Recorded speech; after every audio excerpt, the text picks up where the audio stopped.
السلام علیکم۔ کس شروع کرتے ہیں لیکن اس سے پہلے چینل کو سبسکرائب کر کے بیل کے آئیکن پر کلک کر دیجیے گا۔ کس کی شروعات میں خضر واپس لوٹ رہا ہوتا ہے تو اس جہاز کا کپتان خضر سے کہتا ہے یہ تاجروں والا رویہ نہیں ہے، تم اتنے چست کیسے ہو سکتے ہو؟ خضر کہتا ہے پھر میں کیا لگتا ہوں؟ وہ شخص کہتا ہے تم سمندری جنگجوؤں کی طرح لگتے، بالکل باربروزا کی طرح۔ خضر کہتا ہے آپ نے خود ہی کہہ دیا، میرا نام خضر ہے، میں ضرورت مندوں کی مدد کرتا ہوں، میرا تلواروں سے کوئی تعلق نہیں، میں بابا عروج کی طرح نہیں ہوں۔ اس کے بعد سپاہی پوچھتا ہے یہ کیا ہے؟ تم نے اپنے تھیلے میں قیمتی چیزیں رکھی ہوئی ہیں، جب سے تم آئے ہو تم اسے مضبوطی سے تھامے ہوئے ہو، تم اسے عملے کے پاس بھی نہیں رکھ پاتے۔ خضر کہتا ہے یہ حکمت کی وجہ سے وزنی ہے، میرے سوا اسے کوئی نہیں اٹھا سکتا۔ وہ شخص کہتا ہے بہت خوب خضر، تمہاری زبان سمندری ڈاکوؤں کی تلوار سے تیز ہے، تمہیں تلوار رکھنے کی کوئی ضرورت نہیں۔ اس دوران اسحاق بھائی سے شخص کہتا ہے خضر آ رہا ہے، خضر آ رہا ہے اسحاق بھائی، میں جہاز کو دیکھ سکتا ہوں۔ اسحاق بھائی کہتے ہیں میری بھی آنکھیں ہیں، میں دیکھ سکتا ہوں، ادھر ادھر سمندر سے نکلی تازی مچھلی کی طرح ہلنا بند کرو۔ اس دوران وہ شخص خضر سے پوچھا ہوتا ہے کیا تمہیں یاد آتی تھی؟ خضر کہتا ہے بالکل، آخر یہ میرا گھر ہے، جب ہم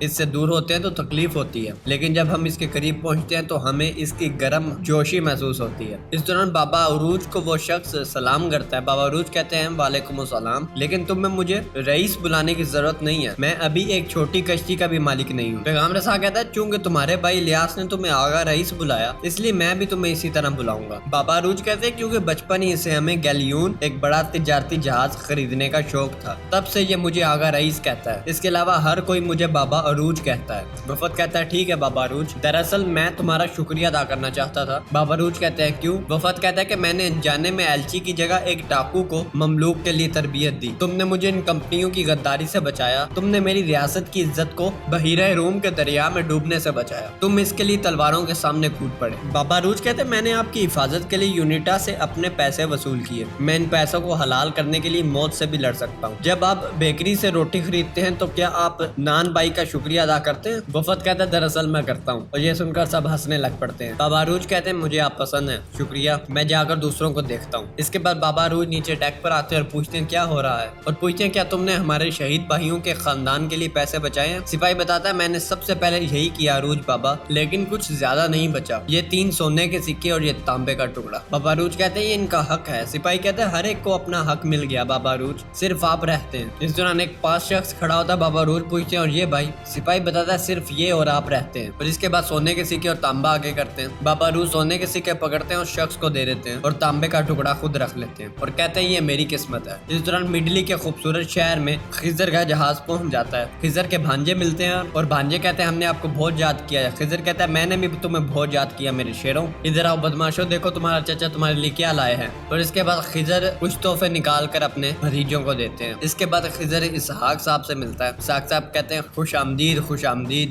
اس کے بعد خضر اپنی بھابھی سے ملتا ہے۔ اسحاق صاحب دیکھتے ہیں اور کہتے ہیں یہ کیا ہے؟ کیا تم پھر سے کتابیں لے آئے ہو؟ تم بچپن ہی سے استاد سلیمان کی پرانی کتابوں سے نہیں تھکتے تھے، ایک تاجر کو صرف حساب کتاب پر دھیان دینا چاہیے۔ مجھے سمجھ نہیں آتی کہ تم فلسفیوں کی طرح ان تمام کتابوں کے بارے میں کیا باتیں کرتے ہو۔ خضر کہتے ہیں یہ میرے سپرد ہیں، مجھے انہیں کہیں پہنچانا ہے۔ اسحاق صاحب کہتے ہیں جب تک تم سلیمان استاد کے ساتھ رازوں کی دنیا میں گہرائی تک نہیں پہنچتے تمہیں سکون نہیں ملے گا۔ ہاں خضر کہتا ہے اگر آپ اجازت دیں۔ اسحاق کہتے ہیں جاؤ خضر، میں ایسے آدمی کا احترام کرتا ہوں جو یہ جانتا ہے کہ واپس کہاں آنا ہے، جاؤ۔ خضر کہتا ہے میں ان کا بہت احترام کرتا ہوں، لیکن میرے اصل استاد آپ ہیں، اب سے میری جگہ آپ کے ساتھ ہمارے گھر میں ہے۔ اسحاق صاحب کہتے ہیں میں جانتا ہوں کہ تم عروج اور الیاس کی طرح نہیں بنو گے۔ اس کے بعد خضر اجازت لیتا ہے اور چلا جاتا ہے۔ اس دوران اسکندریہ شہر میں دکھایا جاتا ہے کہ لوگ معمولات زندگی میں مصروف ہوتے ہیں اور بے حد خوبصورت شہر ہوتا ہے، بڑے عجیب اور ہر قسم کے لوگ دکھائے جاتے ہیں۔ ایک جگہ غلاموں کی خرید و فروخت دکھائی جاتی ہے۔ اس دوران ایزابل نامی ایک کردار سامنے آتا ہے جو کہ ایک شخص کو دکان سے باہر دھکا دے رہی ہوتی ہے اور کہتی دفع ہو جاؤ اور اپنے کباڑ خانے میں دفع ہو جاؤ،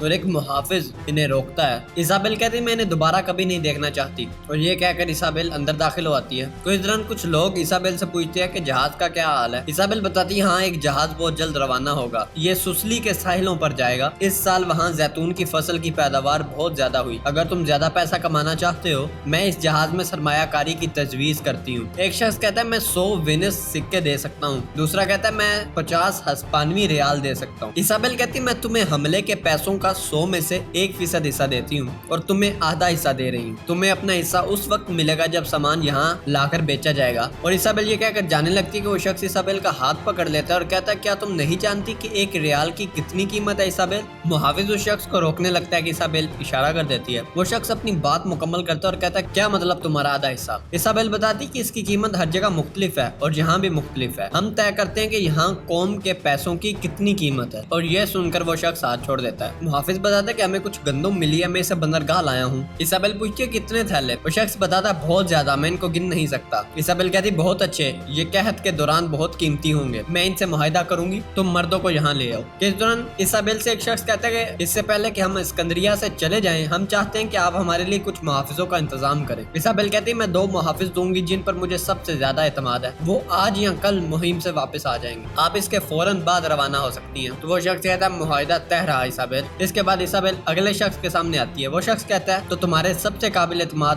محافظ، ہاں ماضی میں تمہیں مجھ پر سب سے زیادہ اعتماد تھا۔ ایزابل کہتی ہے ہر کوئی غلطی کرتا ہے جعفر۔ جعفر کہتا ہے ہاں میں نے بھی غلطی کی ہے، کہ جس نے غلطی کی ہو اسے معاف کرنا ممکن نہیں۔ ایزابل کہتی میں تمہارے بارے میں بات نہیں کرنا چاہتی جعفر، میں نے تم پر اعتماد کر کے غلطی کی ہے اور کبھی کبھی تو میں خود کو بھی معاف نہیں کر سکتی۔ اس کے بعد ایزابل کہتی ڈرینا باورچی خانے سے کہو کہ ایک موٹی تازی بھیڑ خریدے اور آلو بخارے اور بادام کے ساتھ تاجین تیار کرے، عروج جلد یہاں آئے گا، مجھے یقین ہے کہ وہ ایسی خوبصورت کھانے کے میز کے لیے ترس رہا ہوگا۔ کہ اس دوران ایک عورت ایک معالجہ سے اندیشہ لگا رہی ہوتی ہے کہ پوچھتی ہے کیا میں حاملہ ہوں؟ میں حاملہ ہوں، مجھے کوئی وہم تو نہیں؟ وہ عورت کہتی ہے میں برسوں سے یہ کام کر رہی ہوں، تم حاملہ ہو ڈیسپینا یہ سن کر خوشی سے کھڑی ہو جاتی ہے، کہتی ہے اللہ کا شکر ہے۔ وہ عورت بتاتی ہے اور یہ لڑکا ہے۔ ڈیسپینا خوشی سے اس عورت کے گلے لگتی ہے اور کہتی ہے آپ اللہ پاک آپ کو خوش رکھے دائی آسیہ، آپ نے کتنی اچھی خبر دی ہے۔ دائی آسیہ کہتی ہے جب بابا روح جائے تو اسے یہ خبر ضرور بتانا۔ ڈیسپینا خوشی سے کھڑی ہوتی ہے، سرہانے اٹھا کر ایک طرف رکھتی ہے۔ دائی آسیہ کہتی ہے کیا تم انہیں نہیں بتاؤ گی؟ ڈیسپینا کہتی چند ہفتے انتظار کرتے ہیں، ہمیں اس کا یقین ہونے دے۔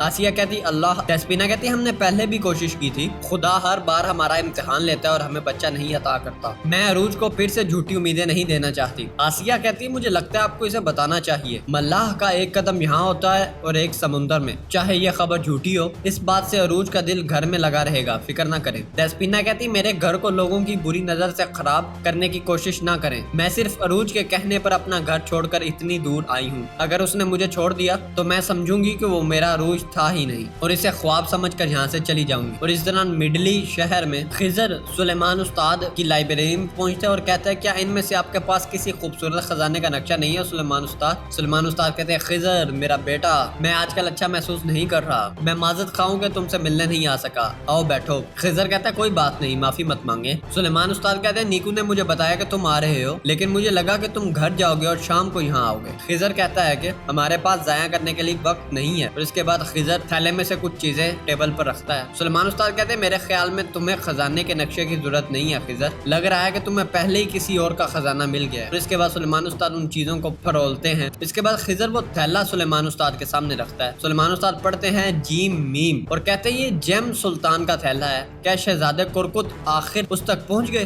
کیا واقعی راز کی چابیوں میں سے ایک اس کے چچا کے پاس ہے؟ خضر کہتا ہے جیم سلطان کے فرنک شہروں میں مارے جانے کے بعد ان کے ہر قیمتی چیز شہزادے کرکت نے لے لی، اس نے بہت سے لوگوں کا استعمال کیا، اس نے بہت پیسہ خرچ کیا اور آخر اسے وہ حاصل ہو گیا۔ سلیمان استاد ان چیزوں کو دیکھتے ہیں کہ خضر کہتا ہے اپنا وقت ضائع نہ کرے استاد، ان میں سے کوئی بھی چابی نہیں ہے۔ اس کے بعد سلیمان استاد کھڑے ہونے لگتے ہیں اور کھڑے ہو کر ایک بکسہ نکال کر اسے نیچے رکھتے ہیں اور اس بکسے میں سے ایک نقشہ نکال کر ٹیبل پر رکھا جاتا ہے اور کہتے ہیں پھر چابی ویٹیکن کے پاس ہوگی، وہ تاریخ کا سب سے گناہگار پوپ ہے، بڑے بڑے حروف میں لکھو۔ اس کے بعد خضر لکھنا شروع ہو جاتا ہے۔ سلیمان استاد کہتے ہیں کہ پوپ ریڈریگو بورگیا اس کو ہمارے راز کی ایک چابی مل گئی ہے۔ خضر کہتا ہے استاد وہ صرف کتاب کے بارے میں جانتے ہیں، وہ اس کتاب میں راز کو کھلنے والی چابیوں کے بارے میں نہیں جانتے، میرے خیال میں چابی فرنک شہروں میں کبھی تھی ہی نہیں، جیم سلطان نے وہ کسی خاندان کے فرد کو دے دی، شہزادہ مراد۔ اس کے بعد خضر نقشے پر شہزادہ مراد لکھتا ہے۔ سلیمان استاد کہتے ہیں لیکن وہ جزیرہ روڈوس کے سرماؤں کے ہاتھوں میں عیسائی بن گیا تھا۔ خضر کہتے ہیں اس لیے میں اس سے ملنے وہاں جاؤں گا اگر اللہ نے چاہا، چابی تلاش کرنے اور سلطان فاتح کے پوتے کو بہتان سے بچانے کے لیے۔ سلیمان استاد کہتے ہیں لیکن یہ بہت خطرناک ہے، مراد کے گرد آدمی بہت خطرناک ہیں، پوپ نے خاص طور پر جس کو وہاں بھیجا بھیجا وہ خونی قاتل خضر نام لیتا ہے پیوٹرو، وہ شہزادے مراد کے ساتھ کالیمنوس جزیرے میں ہے۔ اس دوران کچھ سپاہی زندان میں داخل ہوتے ہیں اور خضر کہہ رہا ہوتا ہے میں وہاں سے شہزادہ مراد کو اغوا کروں گا۔ اس دوران سپاہی ایک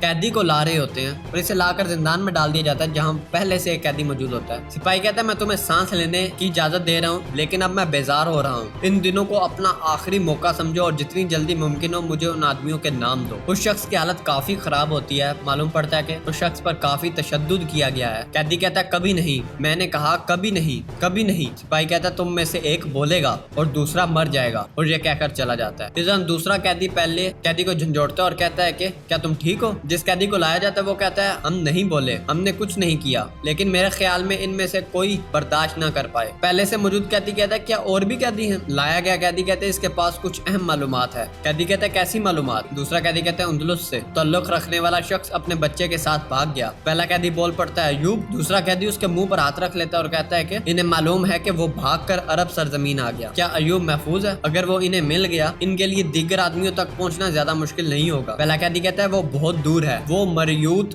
جھیل کے ساحل پر ہے، وہ ایک چھوٹے سے گاؤں میں ایک ماہی گیر ہے۔ اس دوران خضر کہہ رہا ہوتا ہے میرے اللہ میں نے سوچا کہ آپ خوش ہوں گے۔ سلیمان استاد کہتے ہیں کیا مجھے خوش ہونا چاہیے کہ تم اپنی مرضی سے اپنی موت کی طرف بڑھ رہے ہو؟ خضر کچھ پینے کے لیے سلیمان استاد کو پیش کرتا ہے، سلیمان استاد نہیں لیتے۔ خضر کہتا ہے ٹھیک ہے میں نے اس کا قدم بہ قدم منصوبہ بنایا ہے، شہزادے کرکت کی ذہانت نے میرا کام آسان کر دیا ہے، جلدی کالیمنوس میں ایک بڑی تقریب ہوگی، میں اس ہجوم میں شہزادے مراد کو بچا لوں گا۔ استاد سلیمان کہتے ہیں تم چابی نہیں مراد کو وہ بھی ہجوم میں بچاؤ گے؟ کیا تمہارا منصوبہ یہ ہے؟ خضر اگر تم نے ہر تفصیل کے بارے میں نہ سوچا ہوا تو؟ خضر کہتا ہے استاد کیا چھپنے کی سب سے بہترین جگہ ہجوم نہیں ہے؟ اگر آپ کوئی کام کرنے والے ہیں تو آپ کو افراتفری کے دوران کرنا چاہیے۔ سلیمان استاد کہتے ہیں تقریب کب ہے؟ آپ کالیمنوس کب جاؤ گے؟ خضر کہتا ہے جتنی جلدی ممکن ہو سکے، مجھے جلد ہی سمندر میں سفر کا آغاز کرنا ہوگا۔ سلیمان استاد کہتے ہیں یعقوب آقا تمہیں ہوشیار لڑکا کہہ کر پیار کرتا تھا، وہ غلط تھا۔ خضر کہتا ہے کہ چراگاہ بغیر گھاس اور سمندر بغیر پاگل آدمیوں کے نہیں ہوتا استاد، مجھے جلد ہی سفر پر روانہ ہونا ہے۔ سلیمان استاد کہتے ہیں جب تم کالیمنوس پہنچو گے پیوٹرو کے بارے میں محتاط رہنا، وہ ایک شیطان ہے۔ اور یہ سن کر خضر پینے کے لیے سلیمان استاد کو پیش کرتا ہے، سلیمان استاد پی لیتے ہیں۔ اس دوران کالیمنوس شہر دکھایا جاتا ہے، یہ شہر بھی ایک بے حد خوبصورت شہر ہوتا ہے اور ایک جگہ دو لوگوں کو درخت کے ساتھ پھانسی دی جاتی ہے۔ اس دوران زندان میں گورنر پھر سے آ جاتا ہے اور کہتا ہے کیا وقت ہو گیا؟ کیا تم نے فیصلہ کر لیا؟ تم میں سے کون سا بیل گائے گا؟ اس دوران سپاہی ایک قیدی کو ہاتھ لگاتا ہے کہ وہ قیدی سپاہی پر حملہ کر دیتا ہے اور گلے پر خنجر رکھ لیتا ہے۔ دوسرا سپاہی کہتا ہے تم میرا ہیرو ہو۔ سپاہی کہتا ہے کیا وقت آ گیا جناب پیوٹرو؟ اور اس سے وہ قیدی خنجر نیچے کر لیتا ہے اور خنجر سپاہی کو تھما دیتا ہے۔ دوسرا قیدی کہتا ہے دوست یہ کیا ہو رہا ہے؟ کہ سپاہی قیدی کے قریب آتا ہے اور اس کا گلا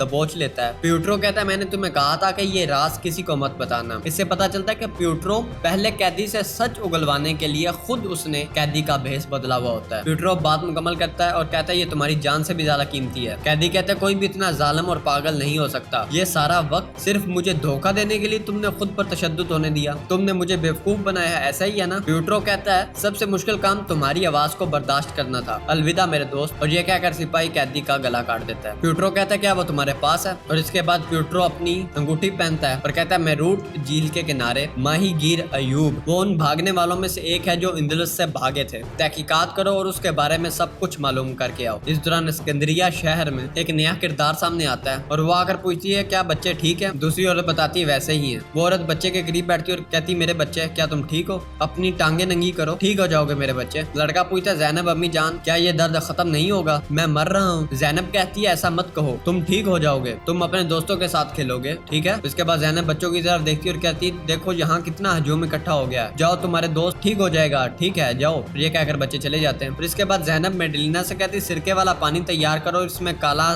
زیرہ ابالو، ٹھیک ہے؟ میڈلینا کہتی ہے کہ یہ کیسا ہے؟ سرکے اور کالے زیرے کے ساتھ اس کا علاج مشکل لگتا ہے۔ زینب کہتی میں اس بیماری کو جانتی ہوں، اسے سینیڈلان کہا جاتا ہے، اس کا علاج ڈھونڈنا بہت مشکل ہے۔ میڈلینا کہتی کیا اسکندریہ میں نہیں ڈھونڈا جا سکتا؟ زینب کہتی مجھے نہیں لگتا، اس کا علاج صرف فرینکس زمینوں میں پایا جاتا ہے، یہ ایک جڑی بوٹی ہے جو سسلی کے ساحلوں پر پہاڑوں میں اگتی ہے۔ میڈلینا کہتی کہ ہم وہاں جانے والے جہاز کو تلاش کر کے ابھی منگوا نہیں سکتے؟ زینب کہتی ہے کہ اب بہت دیر ہو چکی ہے، اگر مزید ایک ہفتہ لگا تو بہت دیر ہو چکی ہوگی۔ میڈلینا کہتی ہم کیا کریں گے؟ زینب کہتی میں کچھ سوچ رہی ہوں، لیکن سینٹ جان کے سرماؤں کے ہسپتال میں میری ایک معالج سے واقفیت تھی، وہ ایک محنتی معالج ہے، جب وہ اسکندریہ سامان خریدنے آیا تھا تو میں نے اس سے ملی تھی، لیکن وہ روڈوس کے قریب کالامنوس میں ہے، ہمیں وہاں جا کر اس سے دوا لینی ہوگی۔ میڈلینا کہتی کالامنوس؟ آپ پاگل ہیں، وہ جگہ کیا؟ زینب کہتی میں جانتی ہوں وہ بہت خطرناک ہے، میں جانتی ہوں، لیکن اپنے واقف مالج سے دوا لینے کا یہی واحد راستہ ہے۔ مالج پیوٹرو کا زخم سی رہا ہوتا ہے۔ مالج کہتا ہے جناب جو معلومات آپ کو ملی ہے کیا وہ واقعی اس تکلیف کے قابل ہے جو آپ نے برداشت کی ہے؟ پیوٹرو کہتا ہے جیودانی مجھے متجسس آدمی پسند ہے لیکن وہ نہیں جو میرے بارے میں متجسس ہو۔ پیوٹرو کہتا ہے جناب۔ جیودانی کہتا ہے ٹھیک ہے جناب۔ پیوٹرو کہتا ہے جب سے میں پوپ حضرت کے کہنے پر اس گندگی کے گڑھے میں گرا ہوں، سینٹ جان کے سرما میں آپ کے ساتھی میرے خلاف نفرت پھیلا رہے ہیں۔ ان کے خیال میں کالا منوس جزیرہ میں نے ان سے چھینا ہے۔ جیودانی کہتا ہے وہ غیر منصفانہ ہے جناب۔ زخم سینے پر پیوٹرو کہتا ہے شکریہ جیودانی، تم جا سکتے ہو، اور جیودانی اپنا سامان اٹھاتا ہے اور چلا جاتا ہے۔ اس کے بعد پیوٹرو کہتا ہے تو ڈیگو تمہیں کیا لگتا ہے کیا سینٹ جان کے سرما میرے ساتھ ناانصافی کر رہے ہیں؟ ڈیگو کہتا ہے دراصل وہ صحیح ہیں، کیا تمہیں لگتا ہے کہ تم نے ان سے نہیں چھینا؟ پیوٹرو کہتا ہے صرف تم میرے ساتھ ایماندار ہو، اس لیے میں اپنی زندگی میں سب سے زیادہ تم پر بھروسہ کرتا ہوں۔ تم نے جو کہا وہ سچ ہے لیکن تم کچھ کہنا بھول گئے۔ ڈیگو کہتا ہے میں کیا کہنا بھول گیا؟ پیوٹرو کہتا ہے کیا ہم ان کے نااہلی سے کچھ حاصل نہیں کر سکتے؟ میں نے کالے منوس کو مرکز بنا کر بحیرہ روم کے مشرق میں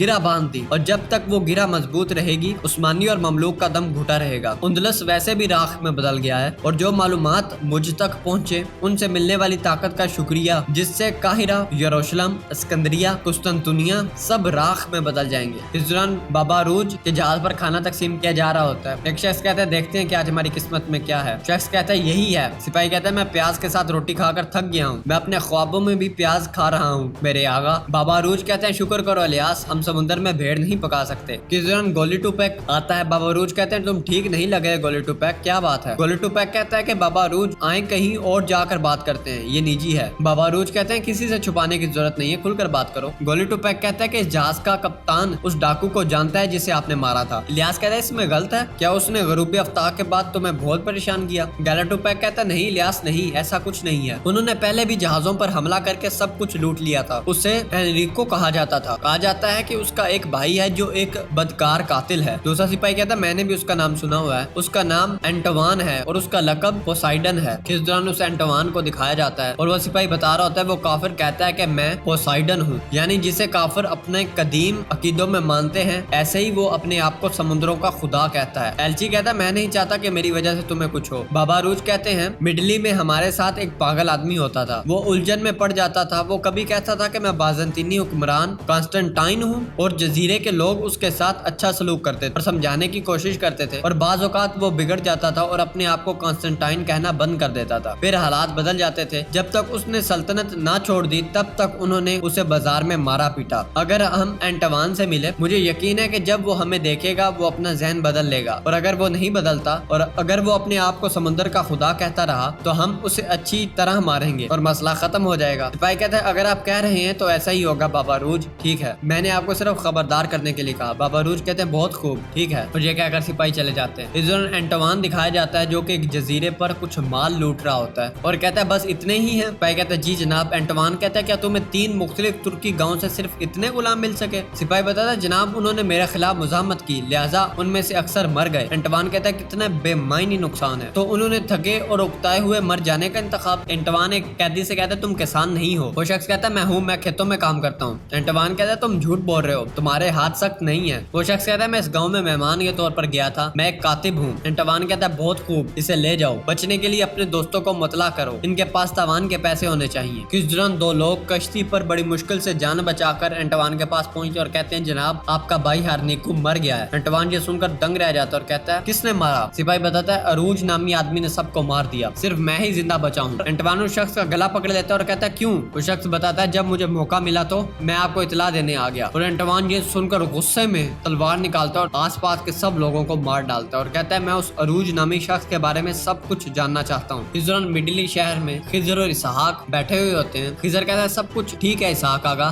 دکان اچھی کمائی کر رہی ہے لیکن کھیتی باڑی کا حساب اور دکان کا حساب تھوڑا ملا ہوا ہے۔ اسحاق آقا کہتے ہیں تم یہاں آگے ہو تو اب تم انہیں ترتیب دے سکتے ہو، کیا کوئی آپ سے بہتر حساب کتاب کر سکتا ہے؟ خضر کہتا ہے شکریہ، میں یہ کر سکتا ہوں میرے آقا۔ اسحاق کہتے ہیں ہاں بالکل۔ اس دوران اسحاق کی بیوی کچھ پینے کے لیے لاتی ہے۔ اسحاق آقا کہتے ہیں سرکے کا شربت شفا بخش ہے، کھانے کے بعد ہضم کرنے میں مدد دیتا ہے، کتاب ابھی چھوڑ دو۔ خضر شربت پیتا اور کہتا ہے چلیں مجھے اجازت دیں۔ خضر کی بھابھی کہتی تم کہاں جا رہے ہو؟ خضر تم ابھی تو آئے ہو، کھانا کھاتے ہی کہاں جا رہے ہو؟ تم مجھ سے باتیں نہیں کرنا چاہتے؟ یہاں تک ویورز، یہ قصہ یہاں تک، امید آپ کو قصہ پسند آئی ہوگی۔ اگر قصہ پسند آئی تو ہمارے چینل کو سبسکرائب کر کے بیل کے آئیکن پر کلک کر لیجئے۔ ہمیں دیجیے اگلی قصہ کی اجازت۔ اللہ